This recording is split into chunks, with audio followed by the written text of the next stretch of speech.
السلام علیکم ورحمۃ اللہ وبرکاتہ۔ حضرت علامہ نورانی پاشا رحمۃ اللہ علیہ کا قائم کردہ باب العلم انواریہ ایجوکیشنل سوسائٹی اور جامعہ انواریہ حیدرآباد دکن کے زیر اہتمام قرآن مجید کی تفسیر کے علاوہ حدیث شریف اور فقہ اسلامی اور اسلامی علوم کی معتبر و مستند اور مشہور و معروف کتابوں کی ویڈیو ریکارڈنگ کا سلسلہ جاری و ساری ہے۔ الحمدللہ اسی سلسلے کی ایک سنہری کڑی نعمت الباری فی شرح صحیح البخاری یعنی بخاری شریف کی شرح کا سلسلہ وار درس جاری و ساری ہے۔ الحمدللہ بضمن 19 سالہ عرص شریف فخر المشائخ حضرت سید محمد عبد القدیر حسینی بخاری چشتی المعروف نورانی پاشا رحمۃ اللہ علیہ تہجد کا بیان اور اس کے احکام و مسائل کا سلسلہ وار درس جاری ہے۔ آج اسی کی ایک آخری نشست ہے۔ اس باب کی تہجد کے ابواب میں فجر کی 2 رکعت سنت کا بیان چل رہا ہے کہ فجر کی 2 رکعت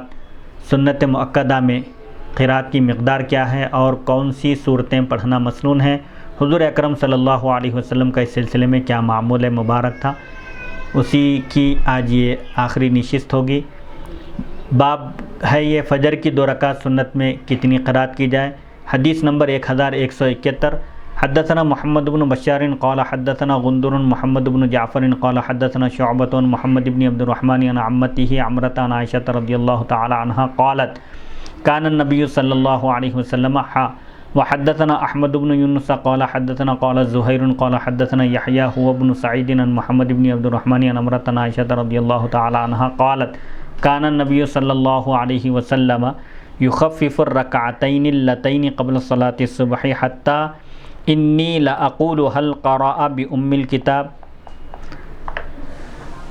امام بخاری رحمۃ اللہ علیہ روایت کرتے ہیں، ہمیں محمد بن بشار نے حدیث بیان کی، انہوں نے کہا ہمیں غندر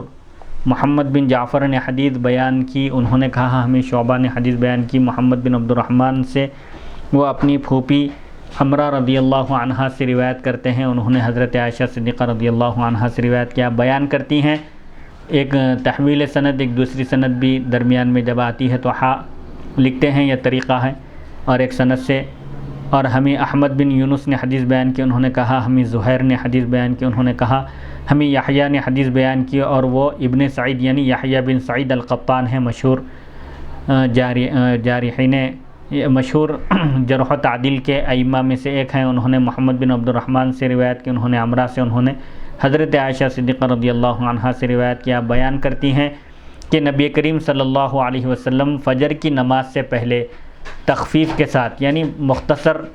اختصار کے ساتھ 2 رکعت پڑھا کرتے تھے، یہاں تک کہ میں یہ سمجھتی تھی کہ آپ نے سورہ فاتحہ بھی پڑھی ہے یا نہیں، یعنی حضور اکرم صلی اللہ علیہ وسلم کا یہ معمول تھا کہ آپ رات کے آخر حصے میں اٹھ کر آپ نیند سے بیدار ہو کر تہجد کی 8 رکعت ادا فرماتے اور 3 رکعت وتر پڑھتے، اس کے بعد جب اذان ہوتی تو اذان کے فوری بعد آپ 2 رکعت سنت مؤکدہ فجر کی ادا کرتے اور وہ بہت مختصر پڑھا کرتے تھے، یعنی عام طور پر جیسا کہ بعض روایتوں میں آیا ہے کہ آپ صلی اللہ علیہ وسلم عام طور پر فجر کی 2 رکعت سنت میں پہلی رکعت میں سورہ کافرون اور دوسری رکعت میں سورہ اخلاص یعنی قل هو اللہ احد پڑھا کرتے تھے۔ اس حدیث کی تخریج بھی حسب سابق ہے۔ سنت فجر میں قرآن پڑھنے کے متعلق فقہا کے مذاہب اور علامہ ابن بطال کے امام اعظم ابو حنیفہ پر اعتراضات کہ سنت فجر میں یعنی فجر کی سنت میں قرآن مجید کتنی پڑھنا چاہیے، کون سے صورتوں کی تلاوت کرنا چاہیے، اس سلسلے میں فقہا کے کیا اقوال ہیں، اور ابن بطال نے امام اعظم پر جو اعتراضات کیے ہیں اس کا بیان کرتے ہوئے کہتے ہیں، علامہ ابن بطال لکھتے ہیں فجر کی 2 رکعت سنت فجر میں قرآن پڑھنے کی مقدار میں جملہ 4 مذاہب ہیں۔ امام ابو جعفر احمد بن محمد طحاوی رحمۃ اللہ علیہ نے لکھا ہے، ایک قوم نے یہ کہا، فقہا کی ایک جماعت نے یہ کہا کہ فجر کی 2 رکعت سنت میں قرآن نہ پڑھے، اور دوسروں نے یہ کہا کہ خصوصیت کے ساتھ سورہ فاتحہ کو تخفیف کے ساتھ یعنی جلدی پڑھے۔ یہ حضرت عبداللہ بن عمرو بن عاص رضی اللہ عنہما سے یہ روایت مروی ہے۔ ابن وہب کی روایت کے متعلق یہی امام مالک کا مسلک ہے۔ فقہا کی ایک دوسری جماعت نے یہ کہا کہ اس میں تخفیف کے ساتھ قرآن پڑھے اور سورہ فاتحہ کے ساتھ کوئی چھوٹی سورت پڑھ لے تو کوئی حرج نہیں، کوئی گناہ نہیں۔ ابن القاسم کی روایت کے مطابق یہی امام مالک کا مسلک ہے، سورہ فاتحہ کے ساتھ ایک مختصر سی سورت کی تلاوت کی جائے ضم سورہ کے طور پر، اور یہی امام شافعی کا مذہب ہے۔ امام ابن ابی شیبہ نے ذکر کیا کہ ابراہیم نخعی اور مجاہد سے روایت ہے کہ اگر ان دونوں رکعتوں میں لمبی قرات کرے تو کوئی حرج نہیں ہے، یعنی دونوں صورتوں کی اجازت ہے شرعاً، مختصر بھی قرات کی جا سکتی ہے، اور اگر کوئی وقت میں گنجائش ہے، جماعت ٹھہرنے کے لیے بھی کافی وقت ہے، تو کوئی لمبی قرات کرنا چاہے اس میں ضم سورہ، کوئی لمبے سورے بھی پڑھنا چاہے تو پڑھ سکتا ہے۔ امام اعظم ابو حنیفہ رحمۃ اللہ علیہ نے فرمایا ہے کہ بعض اوقات میں فجر کی 2 رکعت سنت میں قرآن مجید کی اپنی منزل پڑھتا ہوں، اور یہی ان کے اصحاب کا قول ہے۔ امام اعظم ابو حنیفہ رحمۃ اللہ علیہ فجر کی 2 رکعت سنتوں میں آپ عام طور پر ایک منزل یعنی زیادہ سے زیادہ قرات کرتے تھے، جب جماعت کے لیے کافی وقت ہوتا تو آپ کا یہ معمول تھا، کیونکہ حدیث میں ہے، حضرت عائشہ صدیقہ رضی اللہ عنہا بیان کرتی ہیں کہ رسول اللہ صلی اللہ علیہ وسلم نے ارشاد فرمایا، فجر کی 2 رکعت سنت مؤکدہ دنیا و ما فیہا سے کہیں زیادہ بہتر ہے، یعنی فجر کی 2 رکعت سنت مؤکدہ کی بڑی اہمیت آئی ہے، اس کو دنیا و ما فیہا یعنی دنیا اور دنیا میں موجود تمام چیزوں سے افضل اور بہترین قرار دیا گیا، اسی لیے امام اعظم ابو حنیفہ رحمۃ اللہ علیہ ان دونوں رکعتوں میں طویل قرات کیا کرتے تھے۔ لہذا اولا افضل یہ ہے کہ نوافل میں جب لمبی قرات کی جاتی ہے تو ان میں سب سے افضل قرات کی جائے، اور یہ ہمارے نزدیک کم قرات کرنے سے افضل ہے، کیونکہ اس میں لمبے قیام کو یعنی طویل قیام کو رسول اللہ صلی اللہ علیہ وسلم نے دیگر نوافل کے مقابلے میں افضل قرار دیا۔ جنہوں نے یہ کہا کہ سنت فجر میں قرآن نہ پڑھا جائے، انہوں نے اس باب کی اس حدیث سے دلیل پیش کی ہے جس میں حضرت عائشہ رضی اللہ عنہا نے فرمایا کہ نبی کریم صلی اللہ علیہ وسلم فجر کی فرض نماز سے پہلے تخفیف کے ساتھ، اختصار کے ساتھ 2 رکعت پڑھا کرتے تھے، یہاں تک کہ میں سوچتی تھی کہ یعنی وہ نماز اتنی مختصر ہوتی تھی کہ حضرت عائشہ فرماتی ہیں میں یہ سوچتی تھی کہ آپ نے سورہ فاتحہ بھی پڑھی ہے یا نہیں، یعنی اتنی تخفیف اور اختصار کے ساتھ آپ نماز پڑھتے تھے۔ یہ حدیث حضرت عائشہ صدیقہ رضی اللہ عنہا کی دیگر روایات کے خلاف ہے، کیونکہ زیر بحث حدیث، اس حدیث میں جو بحث چل رہی ہے اس میں یہ ہے کہ حضرت عائشہ صدیقہ رضی اللہ عنہا نے یہ ثابت کیا کہ آپ فجر کی سنت میں سورہ فاتحہ پڑھتے تھے، لہٰذا یہ حدیث ان کے خلاف دلیل ہے جو سنت فجر میں قرآن پڑھنے کی نفی کرتے ہیں۔ اس حدیث سے ثابت ہوتا ہے کہ فجر کی 2 رکعت سنت میں بھی حضور اکرم صلی اللہ علیہ وسلم قرآن پڑھتے تھے، سورہ فاتحہ اور اس کے ساتھ ایک سورہ پڑھتے تھے، اور یہ حدیث ان کی دلیل ہے جو کہتے ہیں کہ آپ سنت فجر میں صرف سورہ فاتحہ پڑھتے تھے، اور یہ ہو سکتا ہے یہ ممکن ہے کہ آپ نے اس میں سورہ فاتحہ بھی پڑھی ہو اور کوئی صورت بھی یعنی سورہ فاتحہ کے علاوہ اور کوئی دوسری صورت بھی پڑھی ہو اور بہت تخفیف کے ساتھ، اختصار کے ساتھ قرات کی ہو، یہاں تک کہ حضرت عائشہ صدیقہ رضی اللہ عنہا نے کہا کیا آپ نے ان میں سورہ فاتحہ پڑھی ہے، یعنی آپ کی نماز اتنی مختصر ہوتی تھی فجر کی 2 رکعت سنت کہ حضرت عائشہ رضی اللہ عنہا فرماتی ہیں کہ میں یہ سوچتی تھی، یہ سمجھتی تھی کہ آپ نے سورہ فاتحہ بھی پڑھی یا نہیں۔ جن فقہا نے یہ کہا کہ آپ سنت فجر میں سورہ فاتحہ کے ساتھ کوئی چھوٹی سورت یعنی ایک ضم سورہ بھی پڑھتے تھے، ان کی دلیل یہ حدیث شریف ہے۔ حضرت عبداللہ بن مسعود رضی اللہ عنہ بیان کرتے ہیں میں شمار نہیں کر سکتا، میں گن نہیں سکتا کہ میں نے کتنی مرتبہ سنا کہ رسول اللہ صلی اللہ علیہ وسلم نماز فجر سے پہلے،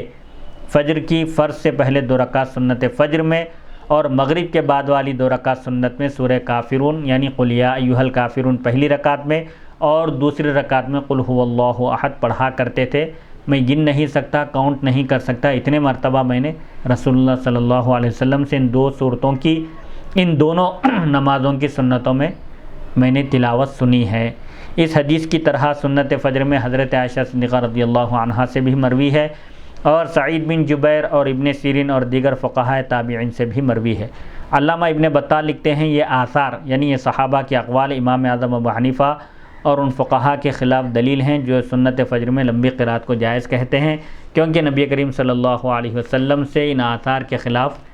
حدیث محفوظ نہیں ہے، یعنی صحابہ جو بیان کر رہے ہیں کہ رسول اللہ صلی اللہ علیہ وسلم عام طور پر فجر کی 2 رکعت سنت میں مختصر قرات کرتے تھے، اور سنت ثابتہ کے خلاف کسی کا قیاس دلیل نہیں بن سکتا۔ جو حضور کا جو طریقہ ہے، آپ کی جو سنت ہے، اس کے خلاف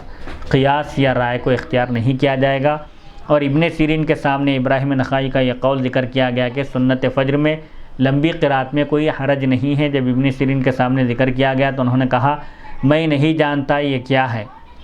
اور حضرت ابن مسعود کے اصحاب اس مسئلے میں حضرت ابن مسعود اور حضرت ابن عمر کی ان حدیثوں پر عمل کرتے تھے جن میں تخفیف قرات یعنی مختصر قرات کا ذکر ہے۔ محلب نے کہا کہ آپ سنت فجر میں، فجر کی سنت میں اس لیے تخفیف کے ساتھ قرات کرتے تھے کہ مؤذن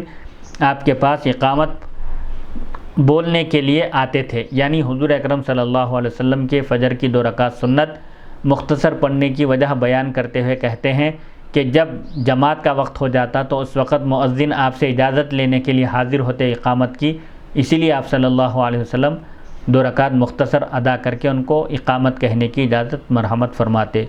مصنف کی طرف سے علامہ ابن بطال کے اعتراض کے جوابات کے امام اعظم ابو حنیفہ رحمۃ اللہ علیہ کا یہ جو قول ہے کہ فجر کی 2 رکعت سنت میں طویل قرات بھی کی جا سکتی ہے، اب وہ جو اعتراضات کیے گئے تھے امام اعظم پر، ان اعتراضات کے جوابات دیتے ہوئے مصنف کہتے ہیں علامہ غلام رسول سعیدی صاحب کہ میں کہتا ہوں کہ علامہ ابن بطال نے جو امام اعظم ابو حنیفہ پر اعتراضات کیے ہیں وہ ان کے کلام کو سمجھے بغیر کیے ہیں۔ امام اعظم ابو حنیفہ نے یہ نہیں کہا کہ فجر کی سنت میں کم قرات کرنا جائز نہیں ہے، نہ انہوں نے یہ کہا کہ فجر کی سنت میں لازماً طویل قرات کی جائے، یعنی امام اعظم نے یہ نہیں فرمایا کہ اگر کوئی مختصر سورہ پڑھے تو اس کی نماز نہیں ہوگی یا یہ جائز نہیں ہے، اور نہ انہوں نے یہ بات کہی ہے کہ فجر کی 2 رکعت سنت میں لمبی قرات کرنا لازم ہے یا واجب ہے۔ امام طحاوی نے جو ان کی عبارت نقل کی ہے وہ یہ ہے، حسن بن زیاد لؤلؤی نے کہا میں نے امام اعظم ابو حنیفہ رحمۃ اللہ علیہ کو یہ فرماتے ہوئے سنا، بعض اوقات میں فجر کی سنت کی 2 رکعت میں قرآن مجید کے 2 جز یعنی 2 پارے پڑھتا ہوں، ہم اسی پر عمل کرتے ہیں اور ان 2 رکعتوں میں لمبی قرات کرنے میں کوئی حرج نہیں ہے، اور نفل میں کم قرات کرنے کے بجائے لمبی قرات کرنا افضل ہے۔ امام اعظم کا قول یہ ہے کہ بسا اوقات آپ کا یہ معمول تھا کہ آپ چونکہ فجر کی 2 رکعت سنت مؤکدہ بھی فرض اور واجب سے ہٹ کر ہے تو اس کا بھی شمار نوافل میں ہوتا ہے، اور نفل میں افضل یہ ہے کہ لمبی قرات کی جائے، جتنی لمبی قرات کی جائے اتنی افضل ہے، اسی لیے آپ کبھی جب موقع ملتا تو آپ 2 رکعت میں 2 پارے کی تلاوت کیا کرتے تھے۔ تو اب پہلا جواب یہ ہے کہ امام اعظم ابو حنیفہ نے لوگوں کو فجر کی سنت میں طویل قرات کرنے کا حکم نہیں دیا،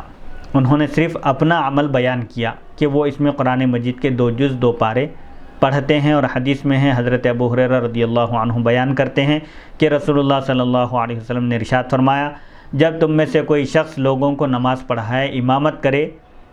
تو تخفیف کرے، یعنی مختصر نماز پڑھائے، جلدی نماز پڑھائے، کیونکہ ان میں مصلیوں میں مقتدیوں میں کمزور، بیمار اور بوڑھے عمر رسیدہ لوگ بھی ہوتے ہیں، وہ طویل قیام کی قدرت نہیں رکھتے، ان کا خیال کرتے ہوئے جب امامت کرے نماز پڑھائے تو مختصر پڑھائے، اور جب تم میں سے کوئی شخص اپنی نماز پڑھے، تنہا نماز پڑھے، نفل پڑھے یا سنت پڑھے تو جتنی چاہے لمبی نماز پڑھے، اس کو اختیار دیا گیا فلیطول ما شاء، جتنی چاہے لمبی نماز پڑھے۔ پس اگر امام اعظم ابو حنیفہ خود نماز پڑھتے ہیں اور فجر کی سنت میں زیادہ قرات کرتے ہیں تو مذکور الصدر یعنی اوپر جو ابھی حدیث ذکر کی اس کے مطابق عمل کرتے ہیں، اور اس پر اعتراض کرنا دراصل حدیث شریف پر اعتراض کرنا ہے۔ امام اعظم کا یہ عمل حدیث کے خلاف نہیں ہے، وہ اپنا عمل بیان کرتے ہیں کہ وہ فجر کی 2 رکعت سنت میں طویل قرات کرتے ہیں، کیونکہ حضور صلی اللہ علیہ وسلم نے فرمایا کہ اگر کوئی تنہا نماز پڑھے تو جتنی چاہے وہ نماز کو طویل کر سکتا ہے، لمبی نماز پڑھ سکتا ہے۔ دوسرا جواب یہ ہے کہ امام اعظم ابو حنیفہ فجر کی سنت میں طویل قرات اس لیے کرتے تھے کہ حدیث میں ہے افضل نماز وہ ہے جس میں قیام لمبا ہو۔ حدیث شریف میں بتایا گیا کہ جس نماز میں قیام لمبا اس وقت ہوگا جب قرات لمبی ہو، تو قرات جب زیادہ کی جائے گی تو قیام بھی لمبا ہوگا، اور جس نماز کا قیام لمبا ہوگا وہ نماز سب سے افضل قرار دی گئی، اسی لیے امام اعظم ابو حنیفہ رحمۃ اللہ علیہ ایسا کیا کرتے تھے۔ حضرت جابر رضی اللہ عنہ بیان کرتے ہیں کہ رسول اللہ صلی اللہ علیہ وسلم نے فرمایا افضل نماز، سب سے بہترین نماز وہ ہے جس میں قیام لمبا ہو، جس میں لمبی قرات کی جائے۔ لہذا اگر امام اعظم ابو حنیفہ نے زیادہ قرات کر کے لمبا قیام کر کے فجر کی سنت پڑھی تو یہ بھی اعتراض دراصل لغو اور بیکار ہے۔ تیسرا جواب یہ ہے کہ امام اعظم ابو حنیفہ نے فرمایا میں بعض اوقات سنت فجر کی سنت میں قرآن مجید کے 2 پارے پڑھتا ہوں، یہ تو نہیں فرمایا کہ میں ہمیشہ ایسا کرتا ہوں، ہمیشہ آپ کا یہ معمول نہیں تھا، بسا اوقات جب موقع ملتا فجر کی جماعت کے لیے کافی وقت ہوتا تو آپ ایسا کرتے تھے. آپ نے یہ نہیں فرمایا کہ میں ہمیشہ کرتا ہوں، جبکہ خود رسول اللہ صلی اللہ علیہ وسلم اور بعض فقہاء تابعین بھی بعض اوقات بسا اوقات فجر کی سنت میں لمبی قرات کرتے تھے. پھر امام اعظم ابو حنیفہ رحمۃ اللہ علیہ پر کیسے اعتراض کیا جا سکتا ہے؟ اس سلسلے میں احادیث اور آثار صحابہ کے اقوال مندرجہ ذیل ہیں، یعنی یہاں آگے بیان کرتے ہیں. امام ابو بکر عبداللہ بن محمد بن ابی شیبہ اپنی سند کے ساتھ روایت کرتے ہیں. سعید بن جبیر بیان کرتے ہیں کہ بعض اوقات نبی کریم صلی اللہ علیہ وسلم فجر کی دو رکعت سنت فجر کی لمبی پڑھتے تھے. سو امام اعظم ابو حنیفہ کا بعض اوقات سنت فجر کو لمبا پڑھنا رسول اللہ صلی اللہ علیہ وسلم کے عمل کے عین مطابق ہے. پھر یہ امام اعظم پر اعتراض نہیں کیا جا سکتا. اس سلسلے میں دیگر فقہاء تابعین کے آثار یعنی ان کے اقوال حسب ذیل ہیں. حسن بصری نے فرمایا 2 رکعت سنت فجر کو لمبا پڑھنے میں کوئی حرج نہیں ہے. فجر کی 2 رکعت سنت لمبی پڑھی جا سکتی ہے. نمازی کی قرآن کی جو منزل تہجد میں پڑھنے سے رہ گئی وہ اس کو ان سنتوں میں پڑھ لے. جو تہجد گزار ہیں، تہجد جن کا معمول ہے قرآن مجید کی تلاوت کرتے ہیں، اس میں اگر کچھ مقدار قرات کی رہ گئی ہے تو حسن بصری فرماتے ہیں کہ اس مقدار کو، اس بقیہ قرات کو وہ فجر کی 2 رکعت سنتوں میں پڑھ لے. مجاہد یہ مشہور تابعی ہیں، انہوں نے کہا فجر کی 2 رکعت سنت میں لمبا قیام کرنے میں کوئی حرج نہیں ہے، کوئی گناہ نہیں ہے. چوتھا جواب یہ ہے کہ امام اعظم نے فرمایا میں بعض اوقات فجر کی سنت میں قرآن مجید کے 2 پارے پڑھتا ہوں. اس کا معنی اور اس کا مطلب یہ ہے کہ وہ اکثر اوقات میں سنت فجر میں، یعنی اس کا مطلب یہ ہے کہ کبھی کبھی لمبی قرات کرتے تھے. اس کا مطلب یہ ہوا کہ کبھی کبھی فجر کی سنت میں آپ مختصر قرات کرتے تھے، جیسا کہ اکثر احادیث میں ہے، کیونکہ کتابوں اور علماء کے اقوال میں مفہوم مخالف مفہوم معتبر ہوتا ہے. یعنی بسا اوقات ایسا کرتے تھے، اس کا مطلب یہ ہوا کہ اکثر اوقات ایسا نہیں کرتے تھے. علامہ ابن بطال محقق اور عالم ہیں، لیکن فقہی تعصب کی بنا پر وہ ان امور کی طرف توجہ نہ کر سکے جن کی ہم نے نشاندہی کی. یہ علامہ غلام رسول سعیدی صاحب ان کے علامہ ابن بطال کے اعتراضات کے جوابات دیتے ہوئے کہتے ہیں ابواب التطوع نوافل کا بیان. صحیح بخاری کے اکثر نسخوں میں یہ عنوان نہیں ہے. باب التطوع بعد المکتوبتی، باب نمبر 29، فرض نماز کے بعد نوافل کا بیان. بعض فرض نمازوں سے پہلے نوافل یعنی سنتیں ہیں، اور بعض فرض نمازوں کے بعد سنتیں ہیں، شریعت میں مقرر کی گئی ہیں. بعض سنتیں مؤکدہ ہیں اور بعض سنتیں غیر مؤکدہ. نماز فرض سے پہلے بعض نمازوں میں سنت مؤکدہ اور غیر سنت مؤکدہ اس لیے رکھی گئی ہے تاکہ شیطان جو بندے کو نماز پڑھنے سے روکتا ہے، جب بندہ سنت پڑھتا ہے، سنت کا اہتمام کرتا ہے، تو شیطان یہ کہتا ہے کہ جب یہ سنت ہی کو ترک نہیں کر رہا ہے، سنت ہی کو چھوڑ نہیں رہا ہے، تو فرض کو کیسے چھوڑے گا. پھر فرض کے بعد سنتیں مشروع یعنی مقرر کیے جانے کی حکمت بیان کرتے ہوئے شارحین حدیث لکھتے ہیں کہ فرض نماز میں جو کمی رہ جائے، کوئی نقص رہ جائے مصلی سے، تو اس کی تلافی کے لیے، اس نقص کمی کو پورا کرنے کے لیے فرض کے بعد سنتیں بھی مقرر کی گئی ہیں. حدیث نمبر 1172، حدثنا مسدد قال حدثنا یحیی بن سعید عن عبید اللہ قال اخبرنا نافع عن ابن عمر رضی اللہ تعالی عنہما قال صلیت مع النبی صلی اللہ علیہ وسلم سجدتین قبل الظہر وسجدتین بعد الظہر وسجدتین بعد المغرب وسجدتین بعد العشاء وسجدتین بعد الجمعة فاما المغرب والعشاء ففي بيته. قال ابن ابی الزناد عن موسى بن عقبة عن نافع بعد العشاء في اہلہ تابعه كثير بن فرقد وایوب عن نافع. امام بخاری رحمۃ اللہ علیہ روایت کرتے ہیں ہمیں مسدد نے حدیث بیان کی، انہوں نے کہا ہمیں یحییٰ بن سعید نے حدیث بیان کی عبید اللہ سے، انہوں نے کہا ہمیں نافع نے خبر دی حضرت ابن عمر رضی اللہ عنہما سے، انہوں نے بیان کیا میں نے نبی کریم صلی اللہ علیہ وسلم کے ساتھ ظہر سے پہلے 2 رکعت اور ظہر کے بعد 2 رکعت اور مغرب کے بعد 2 رکعت اور عشاء کے بعد 2 رکعتیں پڑھیں اور جمعہ کے بعد 2 رکعتیں پڑھیں. رہی مغرب اور عشاء تو وہ آپ نے اپنے گھر میں ادا کی. مغرب اور عشاء کے بعد کی 2 رکعت سنت مؤکدہ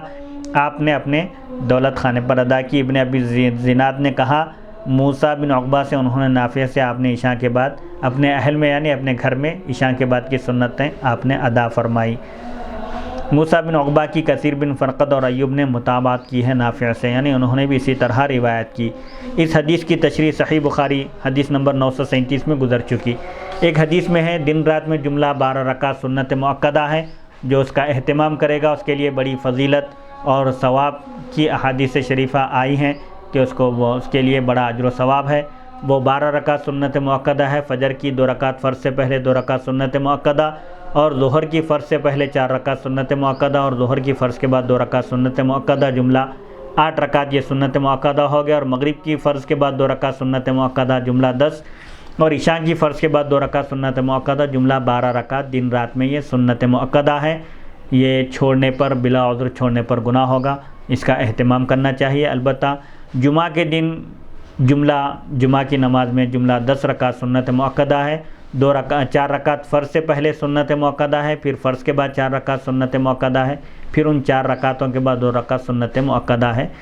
ظہر میں عام طور پر روزانہ 6 رکعت سنت مؤکدہ ہے، لیکن جمعہ کے دن جمعہ کی نماز 2 رکعت فرض ہے، اس کے ساتھ 10 رکعت سنت مؤکدہ کا اہتمام کرنا چاہیے۔ ظہر سے پہلے 4 سنتیں پڑھنے کے متعلق احادیث۔ ظہر کی نماز سے پہلے 2 رکعت سنت ہے یا 4 رکعت، اس سلسلے میں احادیث شریفہ پیش کرتے ہوئے کہتے ہیں کہ ظہر کی 4 رکعت فرض سے پہلے 4 رکعت سنت مؤکدہ پڑھنا چاہیے۔ حضرت ام حبیبہ بنت ابی سفیان، نبی کریم صلی اللہ علیہ وسلم کی زوجہ محترمہ ام المؤمنین رضی اللہ عنہا بیان کرتی ہیں کہ رسول اللہ صلی اللہ علیہ وسلم نے فرمایا، جس نے ظہر سے پہلے یعنی ظہر کی فرض سے پہلے 4 رکعت اور ظہر کے بعد 4 رکعت کی حفاظت کی، اس پر دوزخ حرام ہو جائے گی۔ یعنی جو ظہر کی 4 رکعت فرض سے پہلے 4 رکعت سنت مؤکدہ کا اہتمام کرے، اس کی حفاظت کرنے سے مراد اس کو پابندی سے ادا کرے، اس کا اہتمام کرے، اس سے وہ چھوٹنے نہ پائے، اور ظہر کی فرض کے بعد 4 رکعت جو ان 8 رکعتوں کا اہتمام کرے گا، اس پر دوزخ کی آگ حرام ہو جائے گی۔ تو اس سے معلوم ہوا کہ ظہر کی 4 رکعت فرض سے پہلے سنت بھی 4 رکعت ہے۔ حضرت ابو ایوب رضی اللہ عنہ بیان کرتے ہیں کہ نبی کریم صلی اللہ علیہ وسلم نے فرمایا، ظہر سے پہلے 4 رکعت جن کے درمیان سلام نہ ہو، یعنی ایک سلام سے 4 رکعت پڑھی جائے، ان کے پڑھنے والوں کے لیے آسمان کے دروازے کھول دیے جاتے ہیں۔ جو لوگ ظہر کی 4 رکعت فرض سے پہلے 4 رکعت سنت مؤکدہ کا اہتمام کرتے ہیں، ان کے لیے آسمانوں کے دروازے کھول دیے جاتے ہیں، یعنی ان کے لیے اللہ کی رحمت ان پر نازل ہوتی ہے۔ حضرت علی رضی اللہ عنہ بیان کرتے ہیں کہ نبی کریم صلی اللہ علیہ وسلم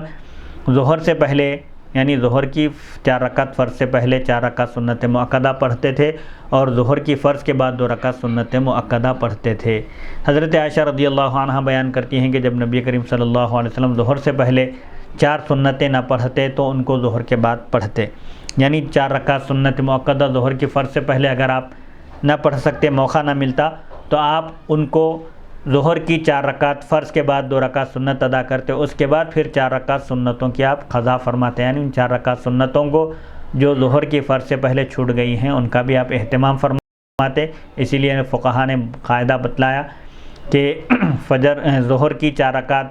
سنت مؤکدہ اگر نہ پڑھ سکیں، جماعت ٹھہر جائیں، تو ایسی جماعت ٹھہر جانے کی صورت میں فرض میں شامل ہو جائیں، پھر فرض کے بعد 2 رکعت سنت مؤکدہ ادا کریں، اس کے بعد پھر 4 رکعت سنت مؤکدہ پڑھ لیں۔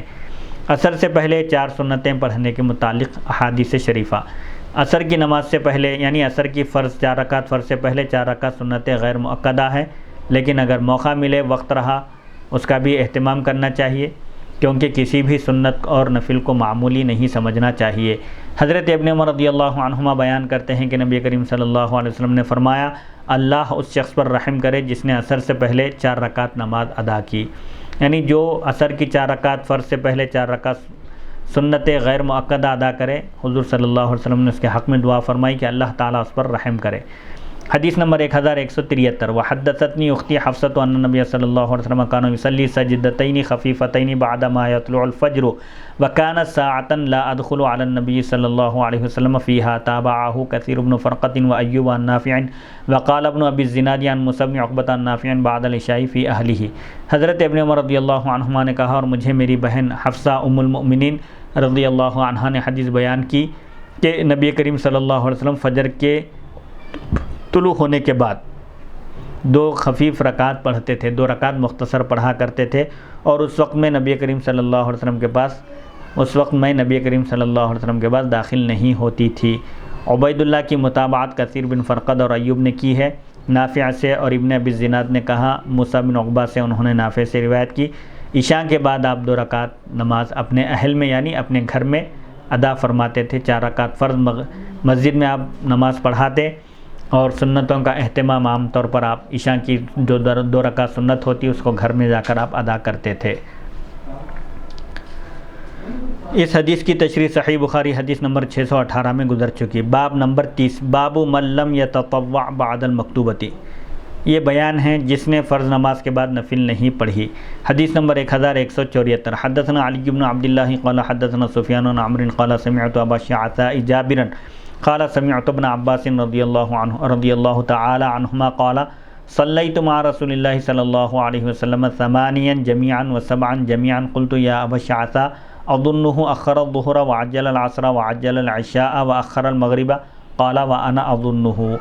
امام بخاری رحمۃ اللہ علیہ روایت کرتے ہیں، ہمیں علی بن عبداللہ نے حدیث بیان کی، انہوں نے کہا ہمیں سفیان نے حدیث بیان کی عمرو سے، انہوں نے کہا میں نے ابو الشعثاء جابر سے سنا، وہ بیان کرتے ہیں میں نے حضرت ابن عباس رضی اللہ عنہما سے سنا، بیان کرتے ہیں میں نے رسول اللہ صلی اللہ علیہ وسلم کے ساتھ 8 رکعت یعنی ظہر اور عصر کی اکٹھا ایک ساتھ پڑھی، اور 7 رکعت مغرب اور عشاء کی میں نے ایک ساتھ پڑھی۔ میں نے کہا اے ابو الشعثاء، میں سمجھتا ہوں، میں گمان کرتا ہوں کہ آپ نے ظہر کو مؤخر کیا، یعنی ظہر کی نماز کو اس کے آخری وقت میں ادا کیا، اور عصر کو جلدی پڑھا،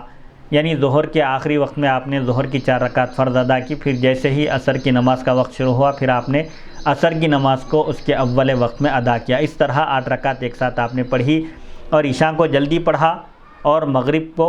آپ نے مؤخر کیا بعد، یعنی تھوڑا مغرب کو اس کے آخر وقت میں، جب مغرب کی نماز کا وقت ختم تھا اس وقت آپ نے مغرب کی نماز ادا کی، اور جیسے ہی عشاء کی نماز کا وقت شروع ہوا آپ نے عشاء کی نماز پڑھی، یعنی 3 رکعت مغرب کے اور 4 رکعت عشاء کے، اس طرح آپ نے 7 رکعت ایک ساتھ پڑھی۔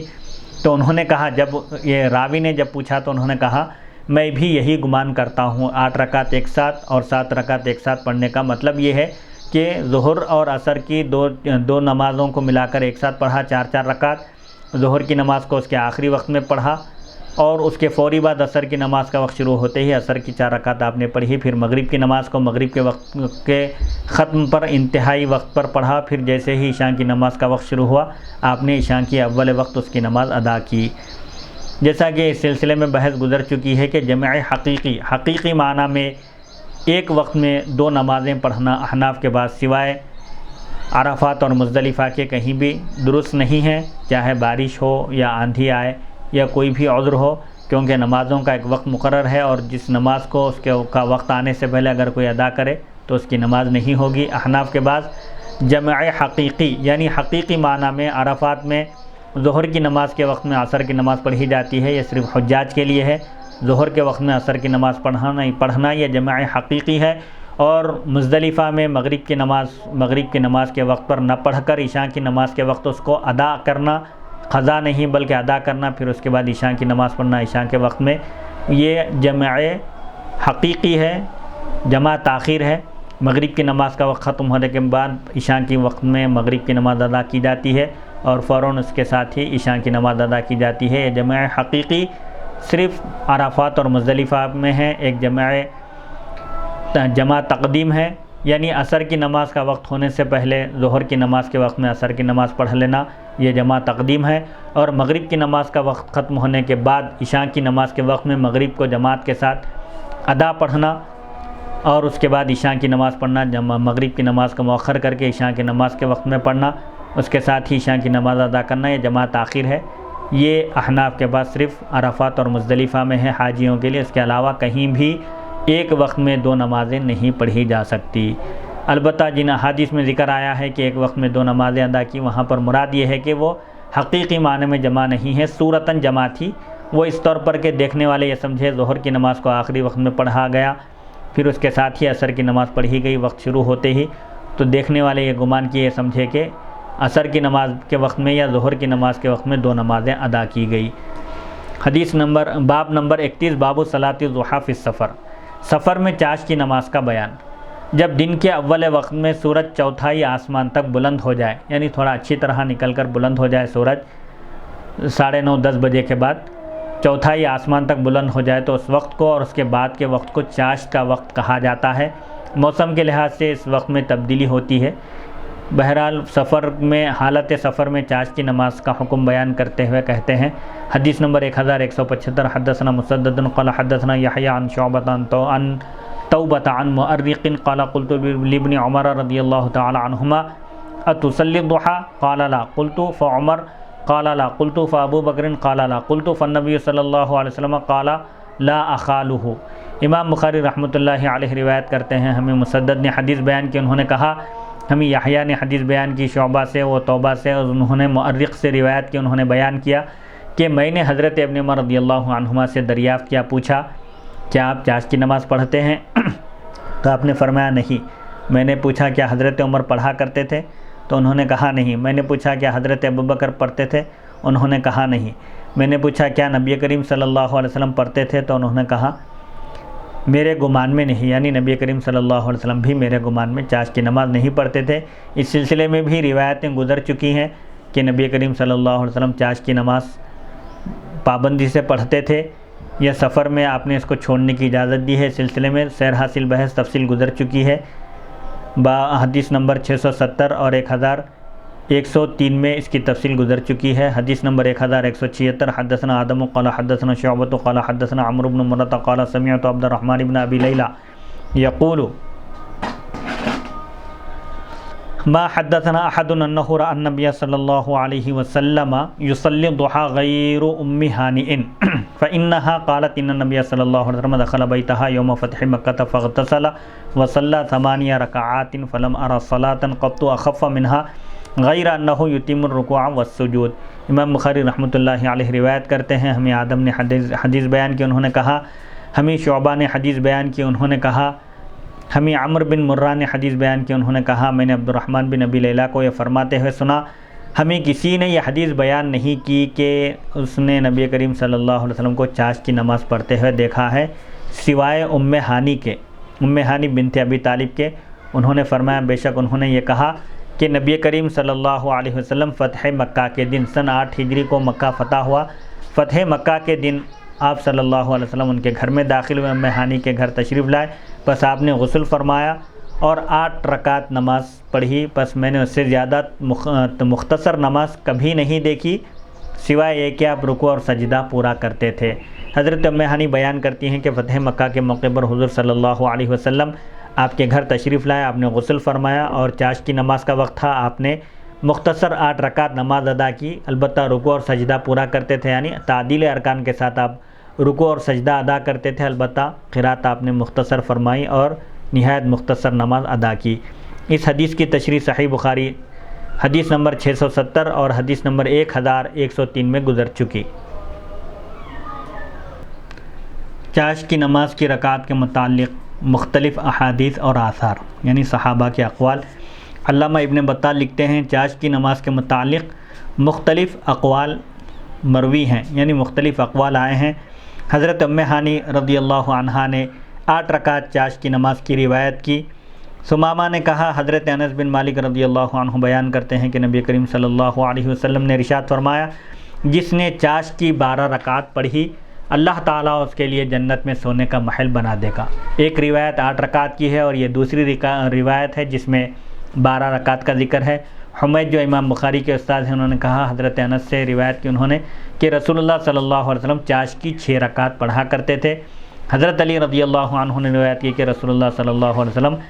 4 رکعت چاش کی نماز پڑھا کرتے تھے۔ حضرت عتبان بن مالک رضی اللہ عنہ نے بیان کیا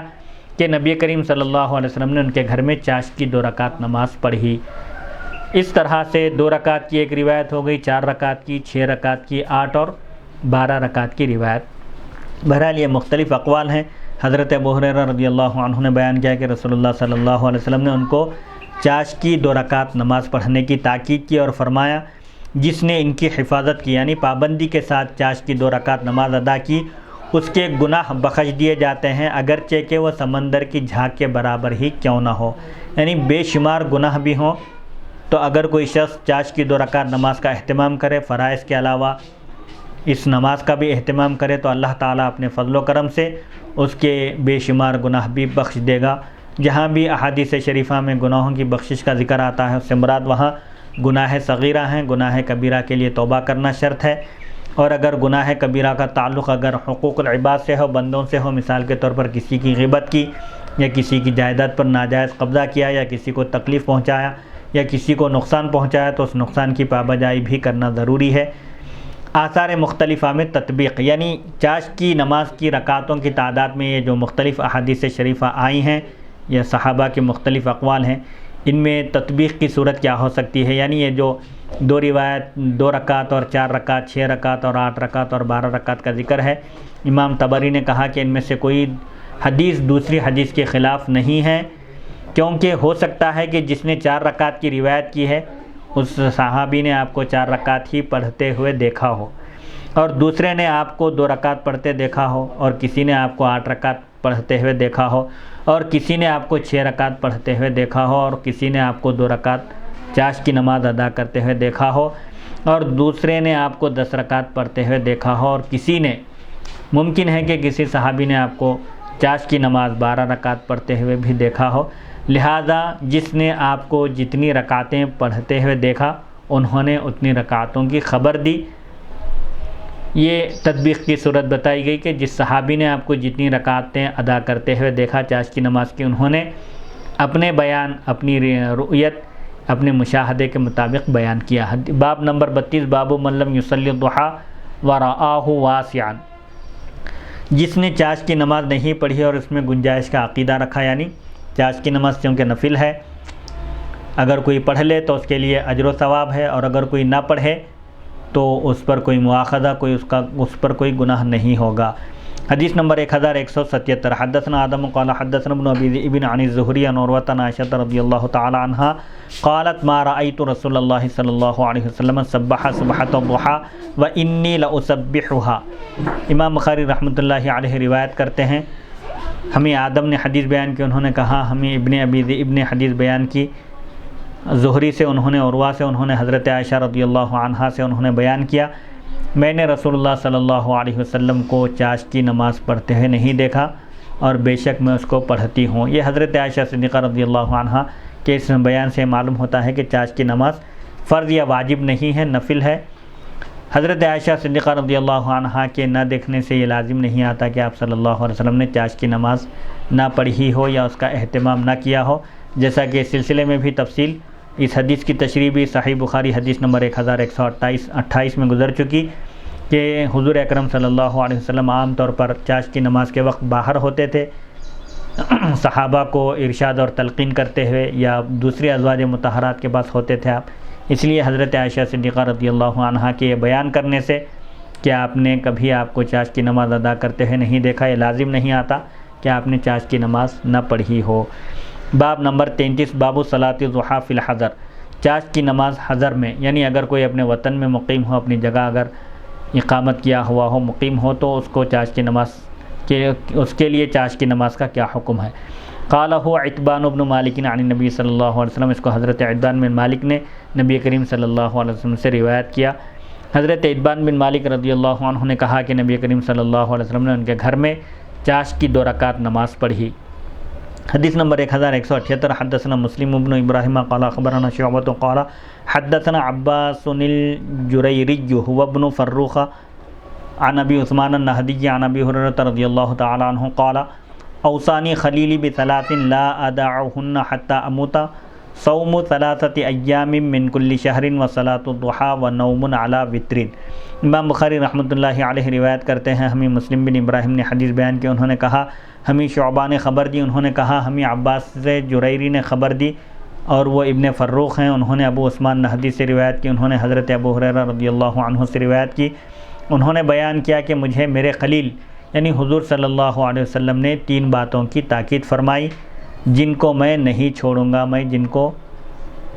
انتقال تک، جب تک زندہ رہوں میں ان کو نہیں چھوڑوں گا۔ وہ 3 باتیں،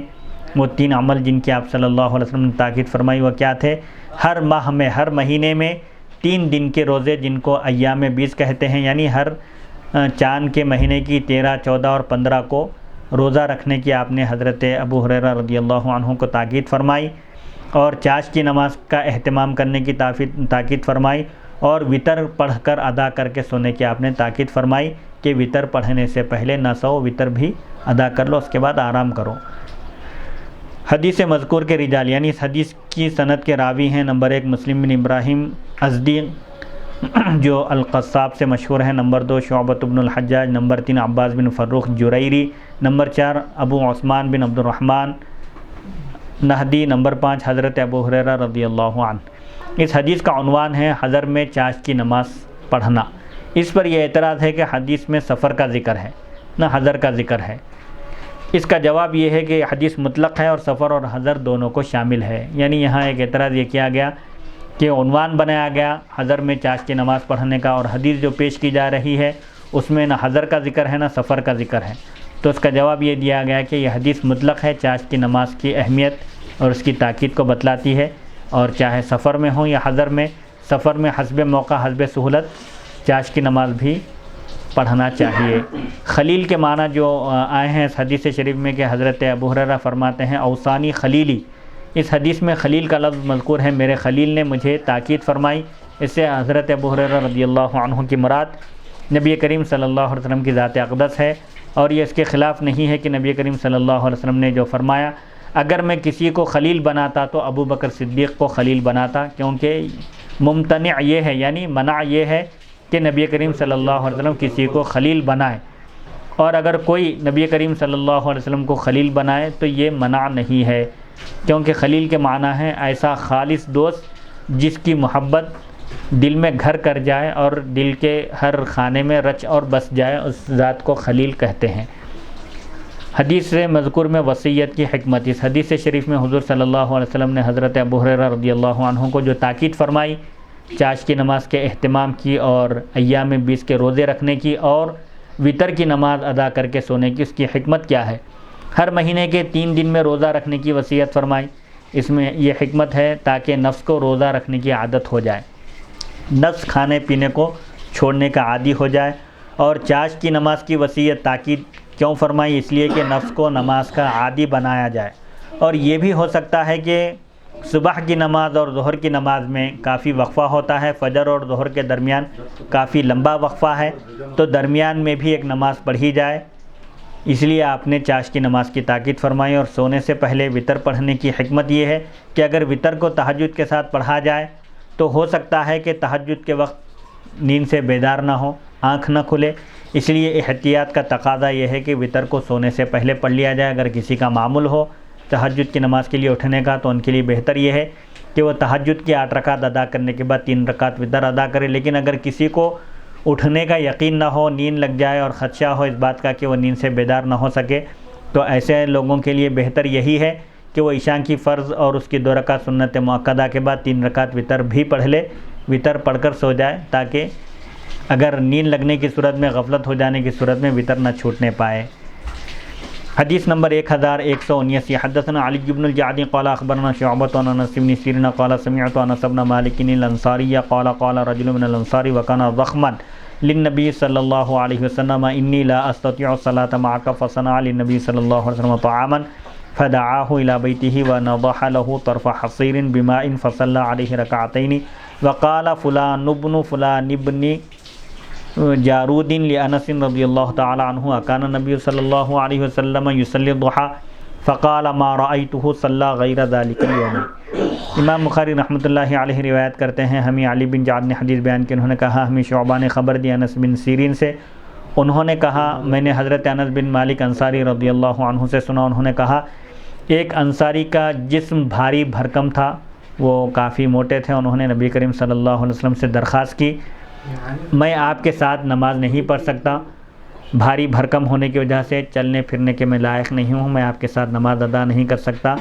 بس انہوں نے نبی کریم صلی اللہ علیہ وسلم کے لیے کھانا تیار کیا اور آپ صلی اللہ علیہ وسلم کو اپنے گھر بلایا، اور آپ صلی اللہ علیہ وسلم کے لیے چٹائی کے ایک طرف کو پانی سے دھو کر صاف کیا اور عرض کیا آپ نے اس پر 2 رکعت نماز پڑھی۔ اور فلاں بن جارود نے حضرت انس سے پوچھا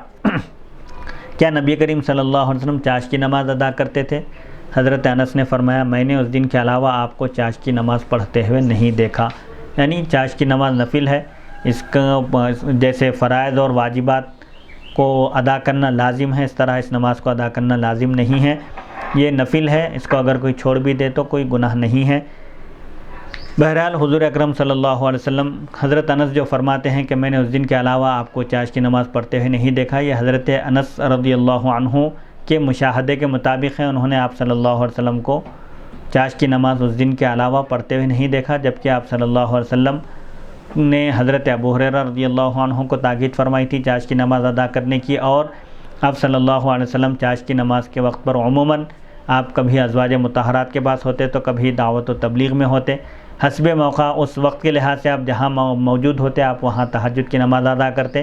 ان کے نفی کرنے سے یا ان کے دیکھنے سے یہ لازم نہیں آتا کہ آپ نے چاشت کی نماز نہ پڑھی ہو۔ اس حدیث کی تشریح بھی صحیح بخاری حدیث نمبر 670 میں گزر چکی۔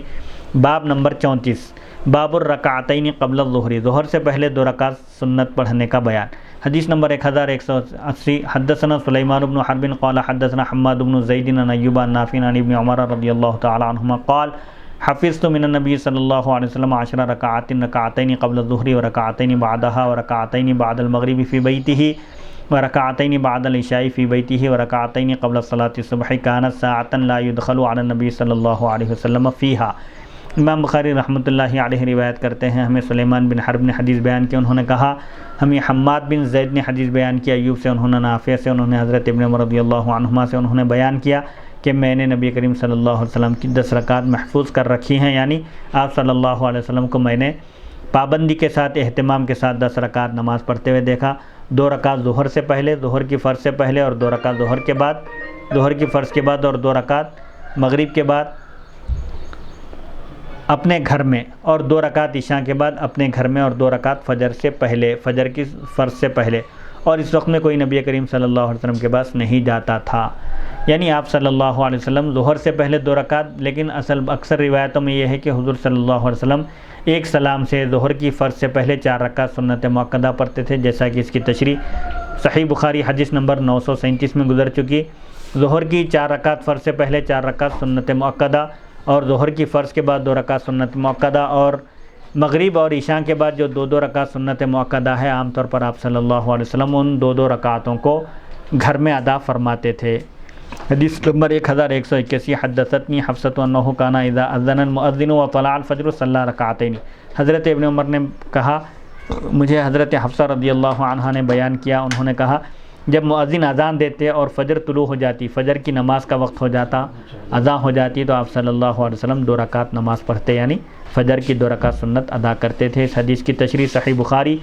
حدیث نمبر 618 میں گزر چکی۔ حدیث نمبر 1182، حدثنا مسدد قال حدثنا یحییٰ عن شعبۃ عن ابراہیم بن محمد بن المنتشر عن ابیہ عن عائشہ رضی اللہ تعالی عنہا ان النبی صلی اللہ علیہ وسلم کان لا يدع 4 قبل الظہر ورکعتین قبل الغداة تابعہ ابن ابی عدی وعمر عن شعبۃ۔ امام بخاری رحمۃ اللہ علیہ روایت کرتے ہیں،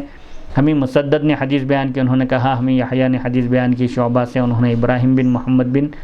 منتشر سے انہوں نے، اپنے والد سے انہوں نے حضرت عائشہ صدیقہ رضی اللہ عنہا سے روایت کی کہ نبی کریم صلی اللہ علیہ وسلم ظہر کی فرض سے پہلے 4 رکعت سنت کو، اور فجر سے پہلے یعنی فجر کی 2 رکعت فرض سے پہلے 2 رکعت سنت کو نہیں چھوڑتے تھے۔ یحییٰ بن سعید کی متابعت ابن ابی عدی اور عمرہ نے کی ہے شعبہ سے، یعنی انہوں نے بھی اسی طرح روایت کی کہ آپ صلی اللہ علیہ وسلم ان سنتوں کو نہیں چھوڑتے تھے، یعنی ان کا پابندی کے ساتھ آپ اہتمام کرتے تھے، ادا کرتے تھے۔ اس حدیث شریف کی سند کے راوی ہیں مسدد، نمبر 2 یحییٰ بن سعید القطان مشہور جارح مشہور ائمہ جرح و تعدیل میں سے ہیں، نمبر 3 شعبۃ بن الحجاج، نمبر 4 ابراہیم بن محمد المنتشر، یہ مسروق حمدان کے بھتیجے ہیں، ان کے والد محمد بن المنتشر الاجدع، نمبر 6 حضرت ام المؤمنین عائشہ صدیقہ رضی اللہ تعالی عنہا۔ باب نمبر 35، باب الصلاۃ قبل المغربی، مغرب سے پہلے نماز پڑھنے کا بیان۔ حدیث نمبر 1183، حدثنا ابو معمر قال حدثنا عبد الوارث عن الحسین عن ابن بریدہ قال حدثني عبد الله المزنی عن النبی صلی اللہ علیہ وسلم قال صلوا قبل صلاة المغرب قال في الثالثة لمن شاء كراہیۃ ان يتخذها الناس سنة۔ امام بخاری رحمۃ اللہ علیہ روایت کرتے ہیں، ہمیں ابو معمر نے حدیث بیان کی، انہوں نے کہا ہمیں عبد الوارث نے حدیث بیان کی حسین سے، انہوں نے ابن بریدہ سے، انہوں نے کہا مجھے حضرت عبداللہ مزنی رضی اللہ عنہ نے حدیث بیان کی، نبی کریم صلی اللہ علیہ وسلم سے آپ نے فرمایا مغرب سے پہلے نماز پڑھو، تیسری مرتبہ فرمایا، یعنی 3 بار آپ نے فرمایا کہ مغرب سے پہلے نماز پڑھو، تیسری مرتبہ میں فرمایا جو چاہے، جو نماز پڑھنا چاہے آپ نے اس بات کو ناپسند فرمایا کہ لوگ کہیں اس کو سنت نہ بنا لیں، یعنی مغرب کی اذان کے بعد اذان اور فرض کے درمیان آپ نے اختیار دیا کہ جو چاہے سنت پڑھے، لیکن آپ نے اس کو مؤکد نہیں فرمایا، اس کی تاکید نہیں فرمائی کہ کہیں لوگ اس کو عادت نہ بنا لیں اور اس کو سنت نہ بنا لیں۔